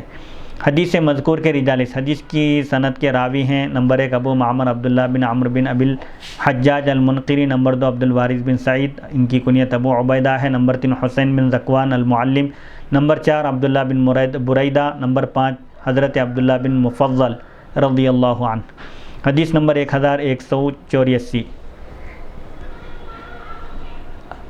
حدثنا عبداللہ بن یزید قال حدثنا سعید بن ابی ایوب قال حدثنی یزید بن ابی حبیب قال سمعت مرثد بن عبد الله اليزني قال اتيت عقبة بن عامر الجهني فقلت الا اعجبك من ابي تميم يركع ركعتين قبل صلاة المغرب فقال عقبة انا كنا نفعله على عهد رسول الله صلی اللہ علیہ وسلم قلت فما يمنعك الآن قال الشغل۔ امام بخاری رحمۃ اللہ علیہ روایت کرتے ہیں، ہمیں عبداللہ بن یزید نے حدیث بیان کی، انہوں نے کہا ہمیں سعید بن ابی ایوب نے حدیث بیان کی، انہوں نے کہا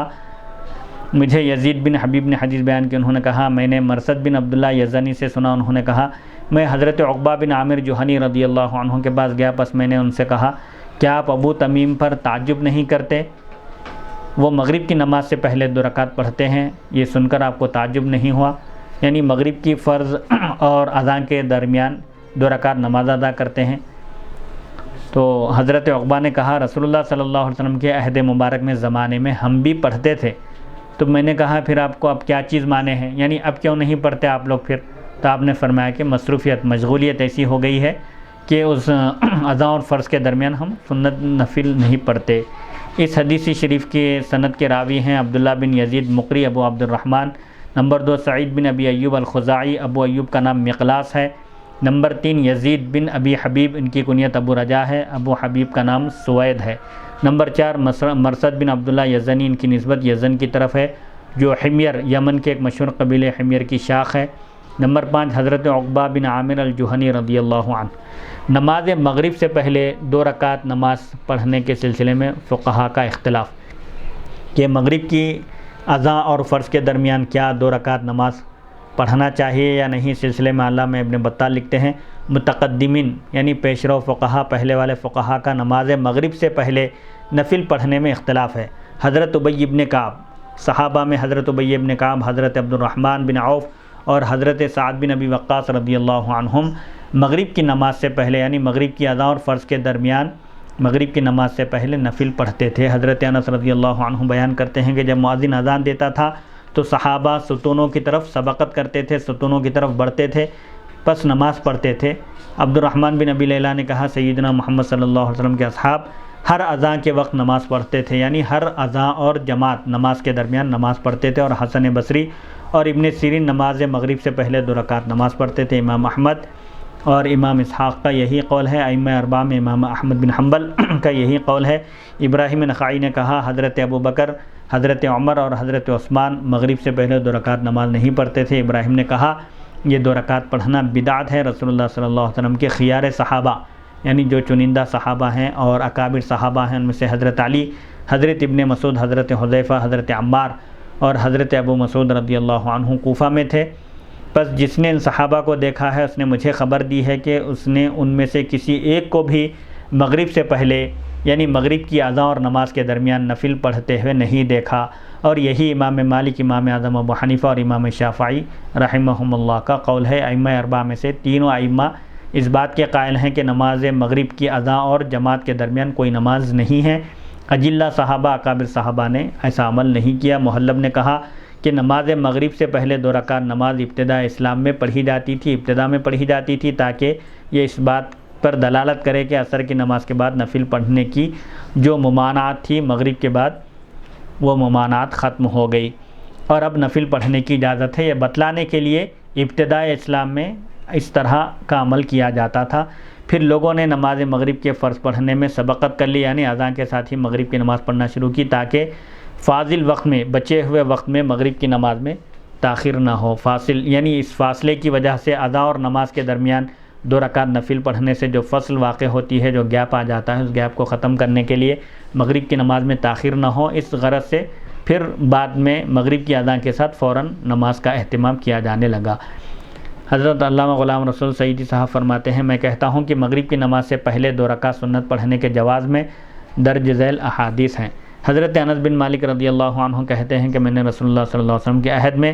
مغرب کی نماز سے پہلے 2 رکعت سنت پڑھی۔ مختار بن فلفل نے کہا، میں نے حضرت انس سے پوچھا، کیا آپ لوگوں کو رسول اللہ صلی اللہ علیہ وسلم دیکھتے تھے، یعنی اس طرح عمل کرتے ہوئے دیکھتے تھے اور روکتے نہیں تھے؟ تو حضرت انس نے کہا، ہاں، ہم کو رسول اللہ صلی اللہ علیہ وسلم نے دیکھا، پس ہم کو نماز کا حکم دیا، آپ نے نماز سے روکا نہیں۔ حضرت عبداللہ بن مغفل رضی اللہ عنہ بیان کرتے ہیں کہ ہر 2 اذانوں یعنی اذان اور اقامت کے درمیان نماز ہے، اور ہر 2 اذانوں کے درمیان نماز ہے جو چاہے۔ اس سے مغرب کی نماز مستثنیٰ ہے، بقیہ سب نمازوں میں فجر، ظہر، عصر اور عشاء، ان نمازوں میں اذان اور نماز کے درمیان نفل ہے، سنت ہے۔ علامہ بدر الدین عینی حنفی لکھتے ہیں کہ حسب ذیل حدیث سے مغرب سے پہلے 2 رکعت نماز کو ابن شاہین نے منسوخ قرار دیا، یعنی ابتداء اسلام میں حکم تھا، بعد میں اس حکم کو ختم کر دیا گیا۔ امام ابو داود نے کہا، ہمیں شعبہ نے حدیث بیان کی، ابو شعیب سے انہوں نے طاؤس سے انہوں نے بیان کیا کہ حضرت ابن عمر رضی اللہ عنہما سے مغرب سے پہلے 2 رکعت کے متعلق سوال کیا گیا، تو انہوں نے کہا، میں نے رسول اللہ صلی اللہ علیہ وسلم کے زمانے میں کسی کو یہ 2 رکعت نماز پڑھتے ہوئے نہیں دیکھا، اور انہوں نے عصر کے بعد 2 رکعت نماز پڑھنے کی اجازت دی۔ میں کہتا ہوں کہ ابن شاہین کا اس حدیث سے دلیل پیش کرنا درست نہیں ہے، کیونکہ احادیث صحیح احادیث سے ثابت ہے کہ رسول اللہ صلی اللہ علیہ وسلم کے زمانے میں صحابہ اس نماز کو پڑھتے تھے، جیسا کہ صحیح بخاری حدیث نمبر 1184 میں گزر چکا۔ اور علاوہ ازیں اس کے علاوہ یہ حدیث معلول ہے، اس میں علت ہے، کیونکہ اس حدیث میں یہ ذکر ہے کہ حضرت ابن عمر نے عصر کے بعد 2 رکعت پڑھنے کی اجازت دی، حالانکہ احناف کے پاس عصر کے بعد مطلق نفل نماز پڑھنا ممنوع ہے، مکروہ ہے۔ مغرب سے پہلے 2 رکعت نہ پڑھنے کے متعلق احناف کی تائید میں دلائل کے لیے شرح صحیح مسلم جلد 2 صفحہ 443 تا 444 ملاحظہ فرمائیں۔ باب نمبر 36، باب الصلاۃ النوافل جماعتاً، نوافل کی نماز جماعت سے پڑھنے کا کیا حکم ہے؟ ذکرہ انس و عائشہ رضی اللہ تعالی عنہما عن نبی صلی اللہ علیہ وسلم، اس کو حضرت انس اور حضرت عائشہ رضی اللہ عنہما نے نبی کریم صلی اللہ علیہ وسلم سے روایت کیا۔ حضرت انس کی حدیث یہ ہے، حضرت انس بن مالک رضی اللہ عنہ بیان کرتے ہیں کہ ان کی دادی ملیکہ نے کھانا تیار کر کے رسول اللہ صلی اللہ علیہ وسلم کی دعوت کی، آپ کو دعوت دی، آپ نے اس میں سے کچھ تناول فرمایا، پھر فرمایا کھڑے ہو، پس میں تم کو نماز پڑھاؤں گا۔ حضرت انس نے کہا، پھر میں ایک چٹائی کی طرف کھڑا ہوا جو کثرت استعمال سے زیادہ استعمال کرنے کی وجہ سے میلی ہو چکی تھی، پس میں نے اس کو پانی سے دھویا، یعنی صاف کر لیا نماز کے لیے۔ پھر رسول اللہ صلی اللہ علیہ وسلم نماز کے لیے کھڑے ہوئے، اور میں نے اور یتیم نے آپ کے پیچھے صف بنائی، اور بوڑھی خاتون ہمارے پیچھے تھی، پس رسول اللہ صلی اللہ علیہ وسلم نے ہم کو نماز پڑھائی، پھر آپ واپس تشریف لے گئے۔ اور حضرت عائشہ رضی اللہ عنہا کی حدیث یہ ہے، حضرت عائشہ رضی اللہ عنہا نے بیان کیا کہ نبی کریم صلی اللہ علیہ وسلم کے زمانے میں سورج کو گہن لگ گیا، سورج کی روشنی مان پڑ گئی، پس رسول اللہ صلی اللہ علیہ وسلم نے لوگوں کو نماز پڑھائی۔ حدیث نمبر 1185، حدثنا اسحاق حدثنا یعقوب بن ابراہیم قال حدثنا ابی عن ابن شہاب قال اخبرنی محمود بن الربیع الانصاری انہ عقل رسول اللہ صلی اللہ علیہ وسلم وعقل مجۃ مجھا فی وجہہ من بئر کانت فی دارہم۔ امام بخاری رحمۃ اللہ علیہ روایت کرتے ہیں کہ ہمیں اسحاق نے حدیث بیان کی، انہوں نے کہا ہمیں یعقوب بن ابراہیم نے حدیث بیان کی، انہوں نے کہا ہمیں میرے والد نے مجھے حدیث بیان کی ابن شہاب سے، انہوں نے کہا مجھے حضرت محمود بن ربیع انصاری رضی اللہ عنہ نے خبر دی، انہوں نے بتایا کہ ان کو رسول اللہ صلی اللہ علیہ وسلم یاد ہیں، اور ان کو یاد ہے کہ رسول اللہ صلی اللہ علیہ وسلم نے ان کے گھر کے کنویں سے پانی لے کر ان کے چہرے پر کلی کی تھی، یعنی رسول اللہ صلی اللہ علیہ وسلم نے برکتاً ان کے چہرے پر کلی کی تھی، جبکہ ان کی عمر صرف 5 سال کی تھی۔ اس حدیث کی تشریح صحیح بخاری حدیث نمبر 77 میں گزر چکی۔ حدیث نمبر 1186، فزعم محمود انہ سمع عتبان بن مالک الانصاری رضی اللہ تعالی عنہ وکان ممن شہد بدرا مع رسول اللہ صلی اللہ علیہ وسلم یقول كنت اصلی لقوم ببنی سالم وکان یحول بینی وبینہم واد اذا جاءت الامطار فیشق علی اجتیازہ قبال مسجدهم فجئت رسول اللہ صلی اللہ علیہ وسلم فقلت له انی انکرت بصری وان الوادی الذی بینی وبین قومی یسیل اذا جاءت الامطار فیشق علی اجتیازہ فوددت انک تأتی فتصلی من بیتی مکانا نتخذہ مصلی۔ فقال رسول اللہ صلی اللہ علیہ وسلم سأفعل فغدا علی رسول اللہ صلی اللہ علیہ وسلم وابو بکر رضی اللہ تعالی عنہ بعد ما اشتد النهار فاستأذن رسول الله صلى الله عليه وسلم فأذنت له فلم يجلس حتى قال أين تحب أن أصلي من بيتك فأشرت له إلى المكان الذي أحب أن أصلي فيه فقام رسول الله صلى الله عليه وسلم فكبر وصففنا وراءه فصلى ركعتين ثم سلم وسلمنا حين سلم فحبسته على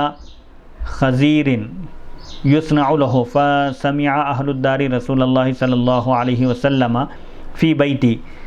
فثاب رجال منهم حتى كثر الرجال في البيت فقال رجل منهم ما فعل مالك لا أراه فقال رجل منهم ذاك منافق لا يحب الله ورسوله فقال رسول الله صلى الله عليه وسلم لا تقل ذاك ألا تراه قال لا إله إلا الله يبتغي بذلك وجه الله فقال الله ورسوله أعلم أما نحن فوالله لا نرى وده ولا حديثه إلا إلى المنافقين قال رسول الله صلى الله عليه وسلم فإن الله قد حرم على النار من قال لا إله إلا الله يبتغي بذلك وجه الله قال محمود فحدثتها قوما فيهم أبو أيوب صاحب رسول الله صلى الله عليه وسلم في غزوته التي توفي فيها ويزيد بن معاوية عليهم بأرض الروم فأنكرها علي أبو أيوب وقال والله ما أظن رسول الله صلى الله عليه وسلم قال ما قلت قط فكبر ذلك علي فجعلت لله علي إن سلمني حتى أقفل من غزوتي أن أسأل عنها عتبان بن مالك رضي الله تعالى عنه إن وجدته حجا في مسجد قومه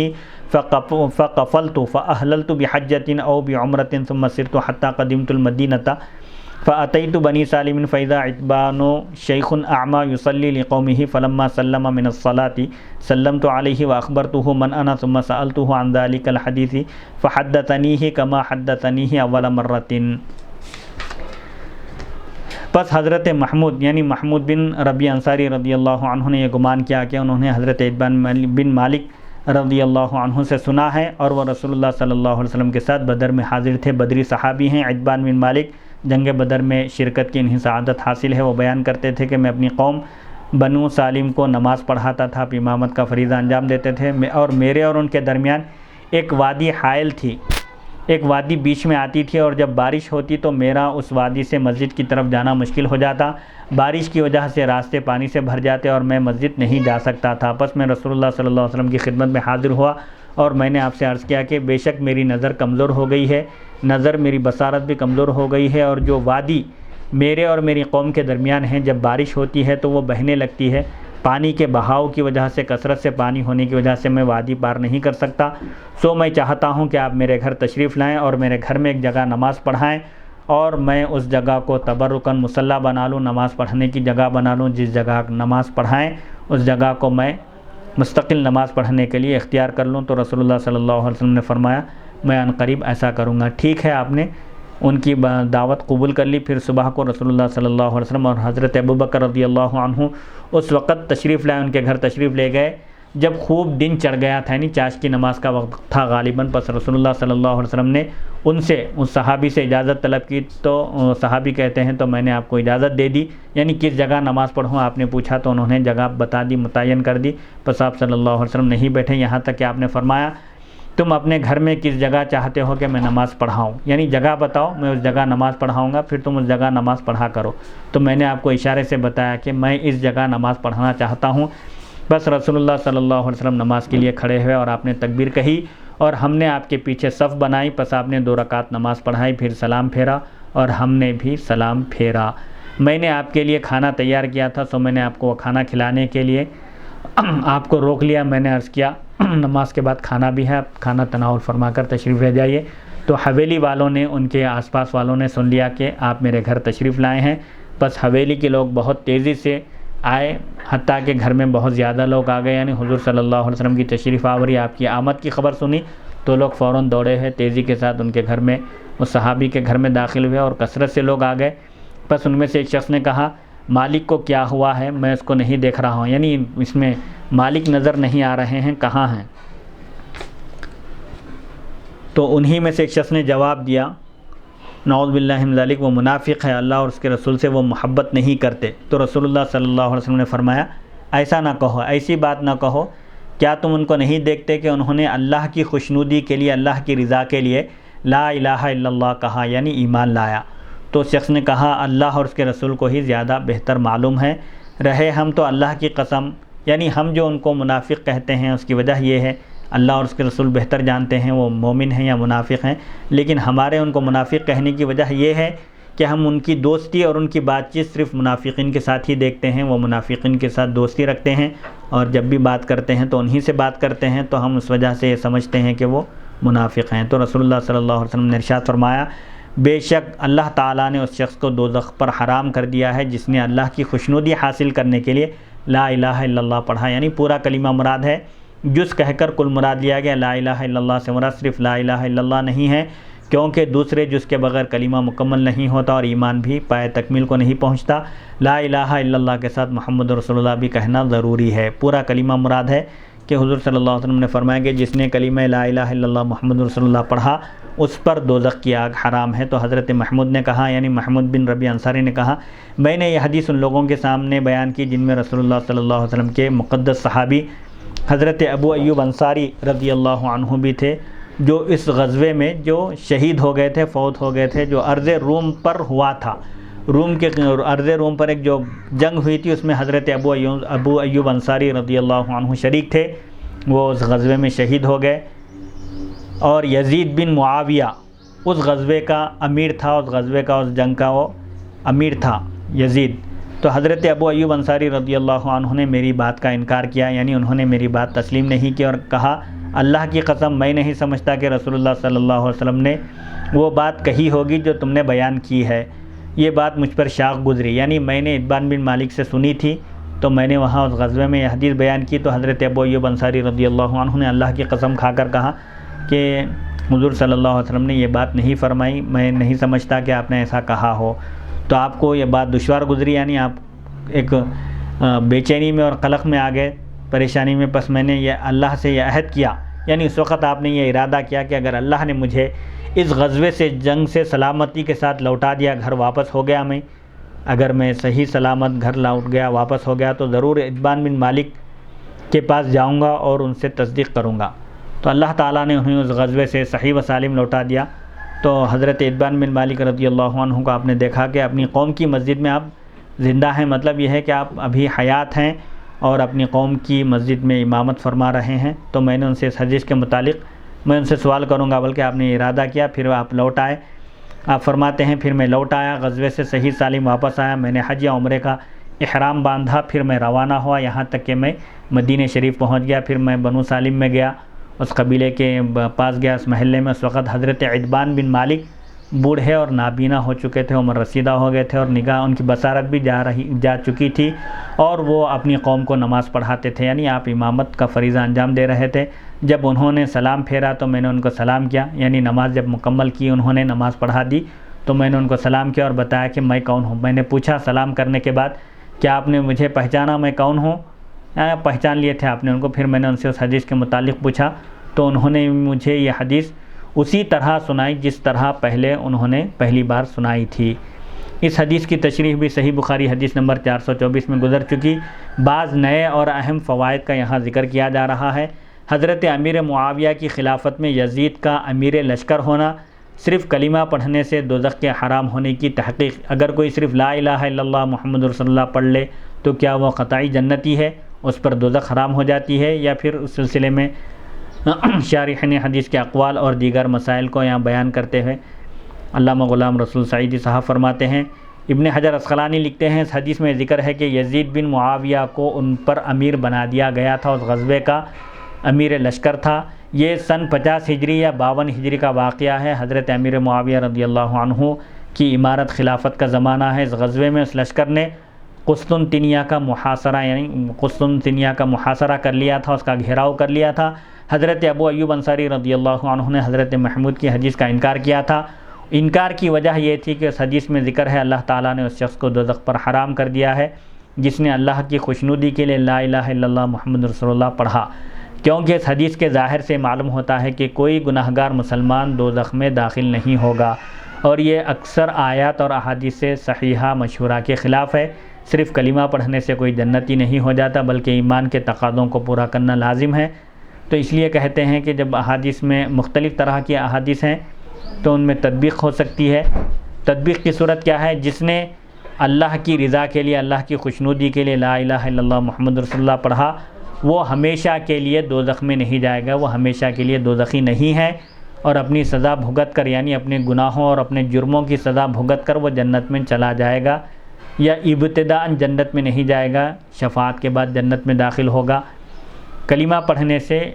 انسان کلمہ توحید کی برکت سے جہنم سے محفوظ ہو جاتا ہے۔ اس کا مطلب یہ ہے کہ وہ ابدی جہنمی نہیں ہوگا۔ اگر وہ گناہگار ہوگا، مجرم ہوگا، تو اپنے گناہوں اور اپنے جرموں کی سزا پانے کے بعد جنت میں داخل ہوگا۔ نیز اس حدیث میں ہے کہ رسول اللہ صلی اللہ علیہ وسلم نے حضرت ابوبکر اور حضرت عتبان کو جماعت سے نماز پڑھائی، اور یہ نفل نماز تھی، چونکہ عنوان بھی باندھا گیا نفل نماز جماعت کے ساتھ پڑھنے کا بیان۔ حضور صلی اللہ علیہ وسلم نے جماعت کے ساتھ نفل نماز پڑھائی۔ امام بخاری نے اسی کے ثبوت کے لیے باب کا عنوان قائم کیا، بنایا۔ تاہم نفل کی جماعت کا اعلان نہیں کرنا چاہیے، اعلان کر کے نماز نہیں پڑھنا چاہیے، اور اس کے لیے لوگوں کو جمع نہیں کرنا چاہیے، تاکہ جس کو اس نماز کے نفل ہونے کا علم نہ ہو، کہیں وہ اس کو فرض نہ سمجھ لے۔ اس سے تراویح کی جماعت مستثنیٰ ہے، خارج ہے، کیونکہ تراویح بھی نفل ہے، کیونکہ بعد میں صحابہ کرام نے تراویح کو جماعت کے ساتھ پڑھا ہے۔ نیز اس حدیث میں بیان ہے کہ جب وادی میں پانی بھر جاتا، بارش ہوتی، پانی بھر جاتا، تو حضرت عتبان مسجد میں نماز پڑھانے نہیں جاتے تھے، اور ان کی نظر بھی کمزور تھی۔ اس سے معلوم ہوا کہ بیماری کے عذر کی وجہ سے جماعت چھوڑنا جائز ہے۔ اور اس میں یہ بھی ذکر ہے کہ حضرت مالک بن دخشن رسول اللہ صلی اللہ علیہ وسلم سے ملنے نہیں آئے تو صحابہ نے ان کی مذمت کی۔ اس سے معلوم ہوا کہ جو شخص کسی بزرگ کے تشریف لانے پر اس سے ملنے نہ آئے، اس کی مذمت کرنا جائز ہے، چونکہ ان کا منافقین سے ملنا جلنا تھا، اس لیے صحابہ نے ان کی مذمت کی۔ اس سے یہ معلوم ہوا کہ جس شخص کا جو کام ظاہر ہو اس کو بیان کرنا غیبت نہیں ہے، اور کلمہ شہادت پڑھنا اجرائے احکام مسلمین کے لیے کافی ہے۔ یعنی اگر کوئی زبان سے کلمہ شہادت پڑھ لے، لا الہ الا اللہ محمد رسول اللہ کہہ دے، تو اب اس کا حکم مسلمانوں کی طرح ہے، اس کی چھان بین کرنے کی ضرورت نہیں ہے۔ زبان سے اگر کوئی کہہ دے تو ظاہر پر حکم لگانے کا حکم ہے، اسی لیے جو کلمہ طیبہ پڑھتا ہے اس کو مسلمان کہا جاتا ہے۔ حضرت محمود بن ربیع انصاری رضی اللہ عنہ دوبارہ حضرت عتبان کے پاس اس حدیث کی سماع کے لیے، اس حدیث کو سننے کے لیے گئے، کیونکہ حضرت ایوب انصاری رضی اللہ عنہ نے اس حدیث کا انکار کیا تھا۔ اس سے معلوم ہوا کہ جب کسی شخص کو یہ خطرہ ہو کہ وہ حدیث بھول گیا ہے یا اس پر تہمت ہو، تو وہ اپنے شیخ سے، اپنے استاد سے دوبارہ حدیث شریف سن لے، اور اس میں سماع حدیث کے لیے، اور اس حدیث شریف سے یہ بھی ثابت ہوتا ہے کہ حدیث شریف سننے کے لیے، حدیث شریف کو معلوم کرنے کے لیے سفر کرنا جائز ہے۔ حدیث مذکور سے علامہ عینی کے استنباط کردہ 55 مسائل۔ اس حدیث شریف سے علامہ عینی رحمۃ اللہ علیہ نے 55 مسائل نکالے ہیں، اس کو ترتیب وار بیان کرتے ہیں۔ علامہ بدر الدین عینی حنفی رحمۃ اللہ علیہ نے اس حدیث شریف کے ضمن میں حسب ذیل فوائد ذکر کیے ہیں۔ نمبر 1، جو شخص رسول اللہ صلی اللہ علیہ وسلم کو یا آپ کے کسی فعل کو یاد رکھے، اس کا صحابہ میں شمار ہوتا ہے۔ جیسے حضرت محمود بن ربیع انصاری نے 5 سال کی عمر میں یہ یاد رکھا تھا کہ رسول اللہ صلی اللہ علیہ وسلم نے ان کے چہرے پر کلی کی تھی، جبکہ ان کی عمر صرف 5 سال کی تھی۔ نمبر 2، رسول اللہ صلی اللہ علیہ وسلم مؤمنین کی اولاد پر شفقت فرماتے تھے، جیسے آپ نے شفقت سے محمود بن ربیع کے چہرے پر کلی فرمائی تھی۔ نمبر 3، آپ بچوں سے ان کے آبا و اجداد کی وجہ سے محبت کرتے تھے اور ان سے مزاح کرتے تھے، یعنی مذاق کرتے تھے۔ اس میں بچوں کے ساتھ آپ کے مزاح کرنے کا ثبوت ہے، جیسے آپ نے 5 سالہ حضرت محمود بن ربیع انصاری رضی اللہ عنہ کے چہرے پر کلی کی۔ نمبر 5، آپ بعض اوقات آرام فرماتے تھے تاکہ اس سے عبادت کرنے میں مدد حاصل ہو، جیسے نماز پڑھانے کے بعد آپ کا حضرت عتبان کے گھر میں ٹھہرنا۔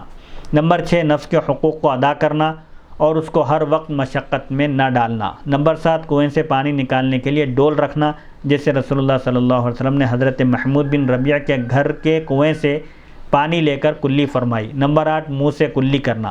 نمبر 9، بچے کے چہرے پر کلی کرنا، جیسے رسول اللہ صلی اللہ علیہ وسلم نے 5 سال کی عمر کے حضرت محمود بن ربیع انصاری رضی اللہ عنہ کے چہرے پر کلی کی۔ نمبر 10، مدینے کے اطراف رہنے والے قبیلوں کا اپنی مساجد میں نماز پڑھانا۔ نمبر 11، کمزور آدمی کا امامت کرنا اور اندھیرے اور کیچڑ پانی میں مسجد نہ جانا، جیسے حضرت عتبان بن مالک اپنی مسجد میں امامت کرتے تھے۔ نمبر 12، مرد کا فرض نماز اپنے گھر میں پڑھنا، اسی طرح نوافل بھی گھر میں پڑھنا، جیسے حضرت عتبان بن مالک بارش کے دنوں میں گھر میں نمازیں ادا کرتے تھے۔ نمبر 13 کسی بزرگ سے یہ پوچھنا کہ وہ ان کے گھر آ کر کسی جگہ نماز پڑھائیں تاکہ وہ اس جگہ کو نماز پڑھنے کے لیے مقرر کر لے، یعنی کسی بزرگ سے درخواست کرنا۔ نمبر 14 کسی شخص کا اپنا عذر بتانے کے لیے اپنا مرض، اپنی بیماری بیان کرنا شکوہ اور شکایت نہیں ہے، جیسے حضرت عتبان بن مالک نے اپنی بصارت کی کمزوری بیان کی۔ نمبر 15 شارع علیہ السلام کا اپنے امتی کی درخواست کو قبول کرنا، جیسے آپ نے حضرت عتبان کے گھر جانے کی دعوت قبول فرمائی۔ نمبر 16 امام کا کسی جگہ اپنے تابع کے ساتھ لے کر جانا، یعنی امام کا کسی جگہ اپنے مقتدی کو لے کر جانا، جیسے رسول اللہ صلی اللہ علیہ وسلم حضرت عتبان کے گھر حضرت ابوبکر صدیق رضی اللہ عنہ کے ساتھ لے کر گئے۔ نمبر 17 صحابہ میں سے حضرت ابوبکر صدیق رضی اللہ عنہ کے ساتھ لے کر جانا ان کے افضل الصحابہ ہونے کی دلیل ہے کہ وہ تمام صحابہ میں سب سے افضل اور بزرگ ہیں۔ نمبر 18 صرف حضرت ابوبکر صدیق رضی اللہ عنہ کا نام لینا کیونکہ وہ آپ کو سب سے زیادہ محبوب تھے۔ نمبر 19 آپ نے حضرت عتبان سے پوچھا کس جگہ نماز پڑھوں کیونکہ گھر والا ہی اپنے گھر کی جگہوں کو زیادہ بہتر جانتا ہے۔ نمبر 20 حضرت عتبان نے کہا جس جگہ آپ نماز پڑھیں گے میں اس کو مصلی یعنی جائے نماز پڑھنے کی جگہ بنا لوں گا۔ اس میں آثار صالحین یعنی جہاں صالحین قدم رکھے ہوں اس سے برکت حاصل کرنے کا ثبوت ملتا ہے۔ نمبر 21 یقین کو طلب کرنا اجتہاد پر مقدم ہے۔ اجتہاد سے زیادہ یقین اہمیت کا حامل ہے کیونکہ جس جگہ شارع علیہ السلام نے نماز پڑھی ہے اس کا قبلہ رخ ہونا یقینی تھا، جبکہ باقی جگہوں کا قبلہ رخ ہونا اجتہاد سے معلوم کیا جاتا ہے۔ نمبر 22 کسی متعین جگہ پر نماز کو طلب کرنا تاکہ اس جگہ نماز پڑھنا نبی کریم صلی اللہ علیہ وسلم کی برکت سے نماز باجماعت کے قائم مقام ہو۔ نمبر 23 نبی کریم صلی اللہ علیہ وسلم نے حضرت عتبان سے نماز کی جگہ کے متعلق پوچھا تاکہ ان کے گھر کے اطراف میں تجسس نہ کرنا پڑے۔ نمبر 24 گھروں میں باجماعت نوافل پڑھنے کا ثبوت ہے کیونکہ آپ نے دن چڑھنے کے بعد دن اچھی طرح نکل آنے کے بعد آپ نے جماعت کے ساتھ نماز پڑھائی۔ نمبر 25 نبی کریم صلی اللہ علیہ وسلم جس جگہ نماز پڑھیں اس کی فضیلت کیونکہ حضرت عتبان نے اسی لیے آپ سے نماز پڑھوائی تھی۔ نمبر 26 دن کے نوافل بھی رات کے نوافل کی طرح 2 رکعت پڑھے جائیں کیونکہ آپ نے 2 رکعت نماز پڑھائی۔ نمبر 27 گھر کے اندر جس جگہ نماز پڑھی جائے اور اس جگہ کو نماز کے لیے خاص کر لیا جائے اس جگہ کی ملکیت برقرار رہتی ہے، یعنی وہ جگہ مسجد نہیں کہلاتی، وقف نہیں کہلاتی۔ نمبر 28 نماز کے لیے کسی جگہ کو خاص کرنے کی ممانعت، یعنی نماز کے لیے کسی جگہ کو خاص کرنا یہ مسجد میں منع ہے، گھر میں نہیں، کیونکہ آپ نے حضرت عتبان کو گھر میں نماز کی جگہ مقرر کرنے سے منع نہیں فرمایا۔ نمبر 29 نبی کریم صلی اللہ علیہ وسلم نے دن چڑھنے کے بعد 2 رکعت نماز پڑھائی اور یہی چاش کی نماز ہے، اس سے اس کا مستحب ہونا معلوم ہوتا ہے۔ نمبر 30 کسی بزرگ کے آنے پر ان کے کھانے کی دعوت کرنا، خواہ ان کو اس سے پہلے اس کی اطلاع دی جائے یا نہ دی جائے، اس سے یہ بھی ثابت ہوتا ہے کہ بزرگوں کو کھانا کھلانا چاہیے۔ نمبر 31 دعوت میں غیر معمولی تکلف کا اہتمام نہ کرنا اور سادگی سے ما حضر پیش کرنا بلا تکلف۔ نمبر 32 نبی کریم صلی اللہ علیہ وسلم کو جو کھانا بھی پیش کیا جاتا آپ تناول فرما لیتے اور کسی کھانے کی آپ برائی نہ بیان کرتے۔ نمبر 33 نبی کریم صلی اللہ علیہ وسلم نیکی کے کاموں پر دوام فرماتے تھے، یعنی نیکی کے کاموں کو ہمیشہ انجام دیتے تھے، جیسے آپ نے حضرت عتبان کے گھر میں بھی چاش کی نماز پڑھائی۔ نمبر 34 حضرت عتبان نے اشارے سے وہ جگہ بتائی جہاں وہ نماز پڑھوانا چاہتے تھے، اسے معلوم ہوا کہ اشارے پر اکتفا کرنا بھی جائز ہے۔ نمبر 35 حضرت عتبان نے اشارے کے ساتھ صراحت بھی کی، اسے معلوم ہوا کہ اشارے کے ساتھ الفاظ سے بھی وضاحت کرنا، ایکسپلین کرنا چاہیے۔ نمبر 36 جس حویلی میں لوگوں کے کئی گھر ہوں اس حویلی کو دار سے تعبیر کرنا، دار عربی لفظ ہے، دار سے تعبیر کرنا جائز ہے، جیسے آپ نے فرمایا انصار کے گھروں میں بنو نجار کے گھر سب سے بہتر ہیں، اور اس حدیث میں ہے کہ اہل دار نے سنا کہ رسول اللہ صلی اللہ علیہ وسلم میرے بیت میں ہیں، یعنی میرے گھر میں ہیں۔ نمبر 27 مختلف گھروں سے لوگوں کا اس گھر میں آنا جس میں کوئی صالح بزرگ آئے ہوں تاکہ ان کی زیارت سے وہ مستفید ہوں، برکت حاصل کریں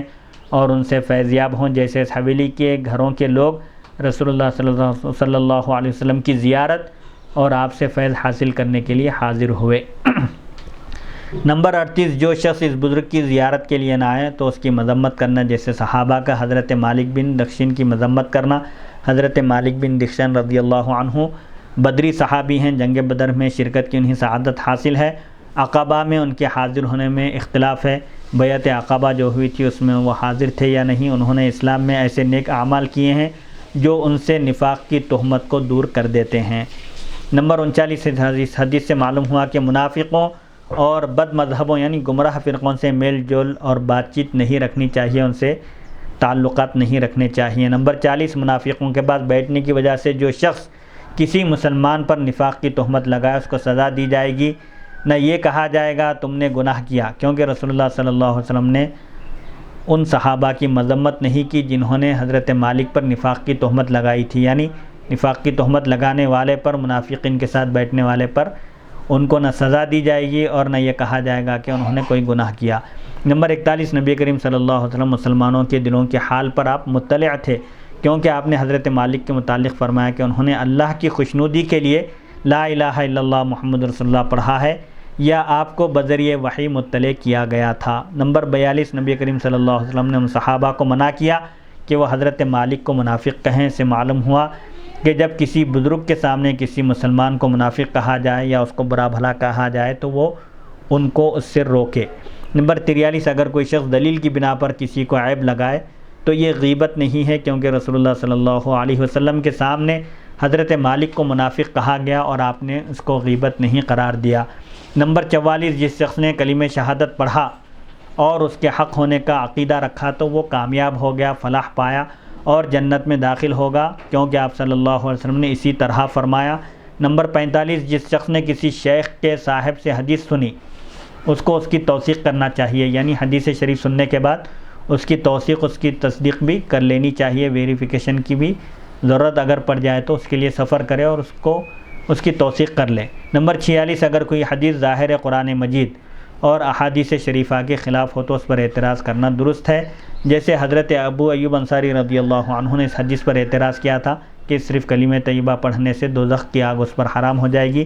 کیونکہ اس حدیث کے ظاہر سے یہ معلوم ہوتا ہے کہ مسلمان کو اس کے گناہ پر سزا نہیں ملے گی، کوئی صرف کلمہ طیبہ پڑھ لے تو وہ جنت کا مستحق قرار پاتا ہے، جبکہ دیگر احادیث شریفہ میں وارد ہے کہ